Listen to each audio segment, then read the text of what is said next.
capitalism is a Marxist framing. Traditionally, as rightists, as Westerners, as people who come in the Christian tradition, we believe in equal scales. Okay, so you don't cheat somebody, and we believe in an arm's length transaction where both people say thank you, and we believe in freedom of price discovery. Capitalism as a means to subvert the will of the king to bless his people by moving capital across borders freely, that's not a Christian ideal. And to increase those returns through the means of exorbitant leverage, or what we used to call in the old days usury. Those are not Christian ideals.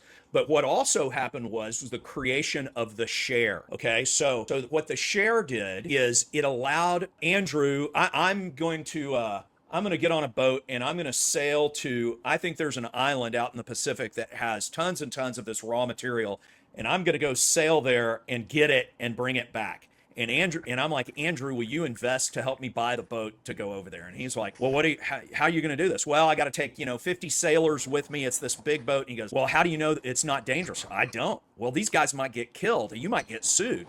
And I go, well, I guess. He goes, I don't want to participate in the risk of you getting sued if all these guys die or getting, arrested.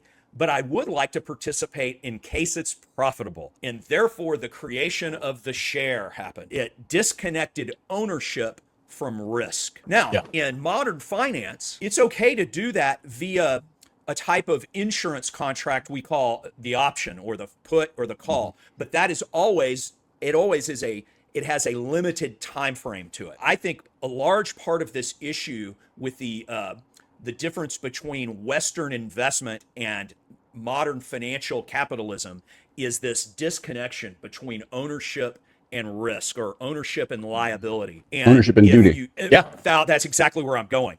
And if you want to, and the ethical way to separate those things is by creating a time limit or an option, rather than, because an option is always depreciating in value as that time wears off. And so you have a disincentive you can't make long-term equity. This idea of separating duty, of separating liability and ownership has been that plus what we were talking about earlier with financial repression is why what you see today, where there's no connection to the people, there's no connection to risk, there's no connection to liability, there's no connection to this old school understanding of noblesse oblige, because we've contracted it all away. And Marx, and look, but he wasn't dumb. If you're a modern day conservative, you are. Thank you.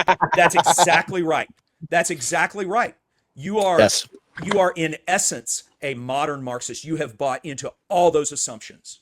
Yeah. Tell me more about your free market capitalism. You know what that's called? It's called globalism. That's right. That's right. Trotsky, tell me the virtues of the free market capitalism and then the evils of globalism in the same sentence out of the same person's mouth. That's right. It's very Trotskyite, and it's why neoconservatives are always globalist. You can't separate the two. If they actually read Marx, they would say that globalization and free market capitalism are both necessary to bring about communism. Bring about the ultimate revolution. It stretches the difference between the haves and the have-nots to the extremes. Yeah, that's right. The point of breaking. Yep. That's exactly right. And dissolves national identity.